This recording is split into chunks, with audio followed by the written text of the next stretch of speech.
रोज कोट के सपोर्ट नहीं चाहिए पिया, हमके एक बोरा नोट नहीं चाहिए पिया।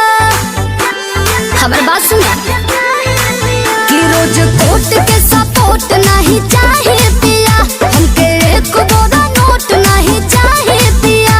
इज्जत उतरता से ढाक लो ढाक लो।